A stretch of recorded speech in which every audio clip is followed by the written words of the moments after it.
me vois plus en fait. Fuck the shit.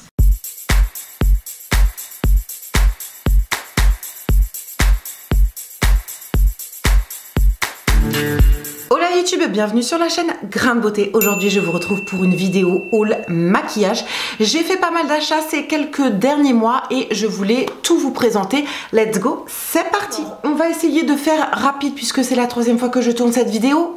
Voilà, donc on va commencer par le teint. J'ai racheté deux fonds de teint ces derniers mois. Donc celui-ci, vous le connaissez désormais sur ma chaîne puisque je vous en parle depuis que je l'ai découvert. Je vous ai fait une vidéo crash test où je vous le teste en long, en large, en travers.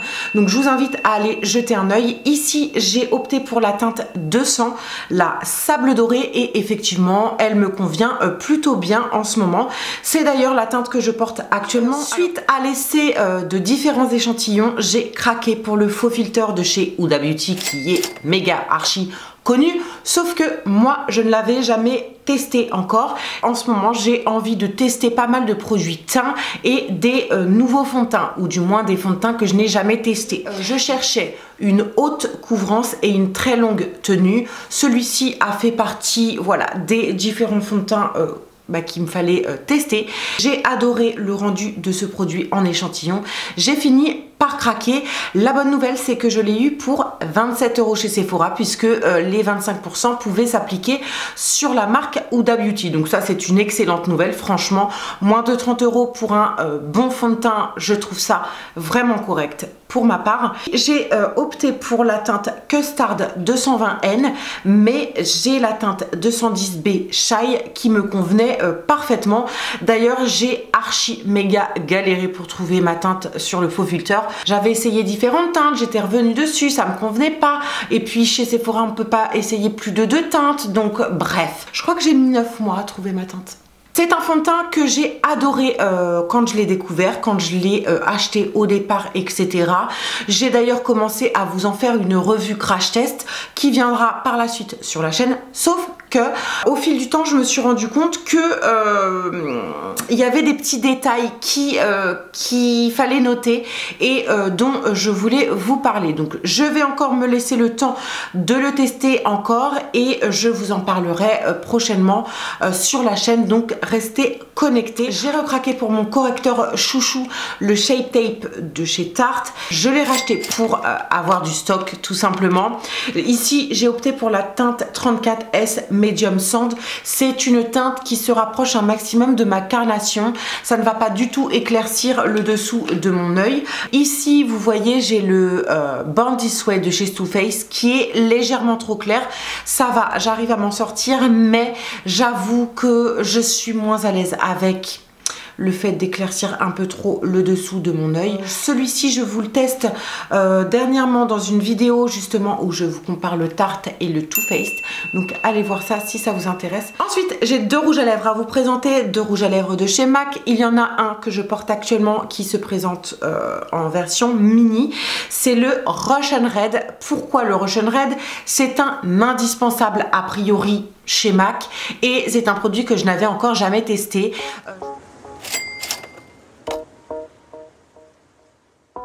Je voulais un rouge différent du Diva et du Ruby Woo.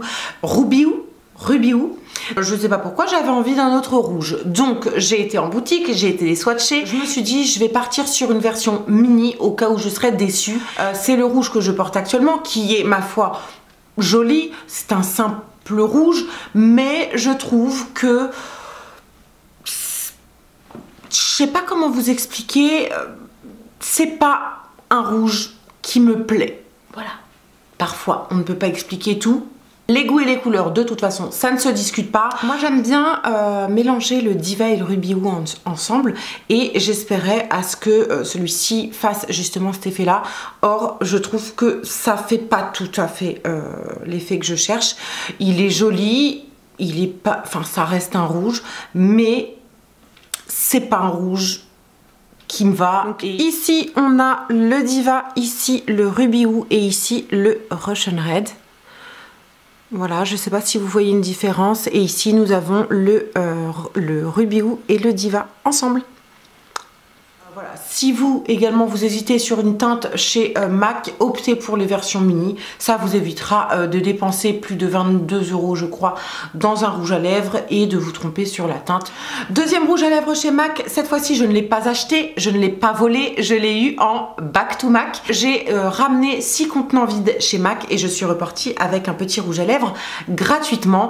J'ai opté pour la teinte Feeling Myself, c'est un Fini Amplified Cream Lipstick. Je vous présente une sorte de nude beige, il n'y a pas de rose, il n'y a pas d'orange, il n'y a rien. C'est du beige, du neutre, du...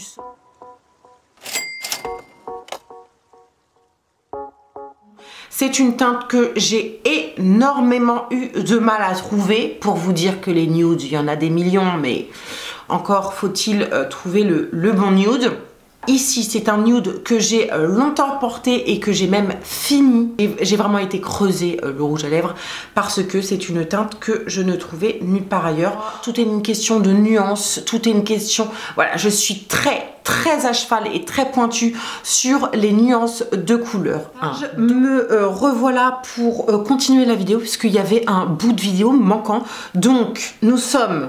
après le tournage, mais je vais insérer cette partie dans le tournage et normalement ce sera ni vu ni connu. Ah! Non mais là je viens de faire une dinguerie les gars.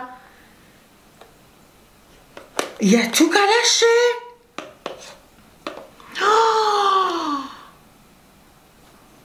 J'ai choisi d'acheter 3 palettes vides de chez MAC.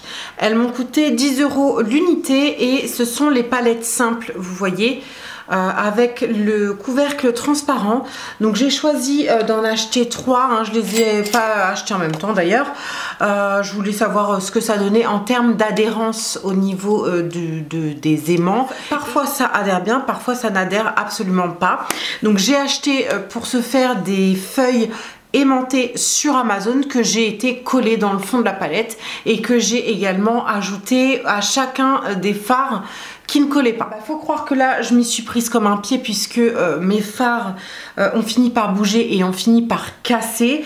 Je suis dégoûtée mais c'est pas grave, je vais pouvoir les réparer d'une manière ou d'une autre. Je me pencherai là-dessus une autre fois, hein, parce que là ça m'a gonflé. Faites attention à dépoter vos fards correctement. Alors il y a tout un tas de vidéos hein, sur YouTube qui vous permettent de le faire sans trop de casse. Moi j'étais super méga pressée et j'ai eu la flemme, donc j'ai fait à ma sauce. Je redécouvre tous mes fards. Je trouve que c'est hyper agréable d'utiliser mes palettes de cette manière. Déjà je vois ce qu'elles contiennent et puis j'ai rangé mes fards en fonction soit de la marque, soit de la teinte. Elles prennent pas de place, elles sont solides, elles sont de bonne qualité. Je sais pas pourquoi j'ai pas fait ça avant en fait. Donc voilà, je suis très contente. Mais cette fois-ci c'est la double, donc il n'y a pas du tout de transparence au niveau du packaging et elle se présente comme ceci. Donc vous avez 2 emplacements, vous avez le petit machin transparent qui permet de protéger vos fards. Donc moi j'ai choisi de mettre uniquement des fards à paupières, mais vous pouvez mettre des blushs, vous pouvez mettre des highlighters, vous pouvez mettre ce que vous voulez. Je suis trop contente parce que j'ai pu réunir toutes mes palettes Naked, donc j'en avais au moins 6 ou 7. J'ai jarté toutes les couleurs que je ne me servais pas ou que j'avais en double ou coquesse et j'ai réuni mes fards Naked au même endroit. Je suis tellement contente. J'ai gagné de l'espace, de la place, j'ai viré v'là les palettes et en plus pour une question de pratique, eh bien j'ai tout désormais au même endroit. Faut savoir que les 2 palettes m'ont coûté 10 € l'unité. Donc la double comme la simple, c'est 10 €. J'ai pas compris. Je pense en racheter éventuellement par la suite pour pouvoir ranger tous mes blushs, tous mes highlighters, toutes mes poudres, bref, tout ce qui traîne dans mes affaires. Je trouve ça vraiment très pratique. Voilà YouTube, je vais m'arrêter là pour ce haul make-up. J'espère que vous avez passé un bon moment en ma compagnie. J'espère que je vous ai donné des petites idées. N'hésitez pas à venir dans les commentaires papoter un petit peu avec moi. N'hésitez pas de liker la vidéo, la partager et vous abonner également. Ça me fera super plaisir. En attendant une prochaine vidéo, n'oubliez pas de prendre soin de vous. Bisous!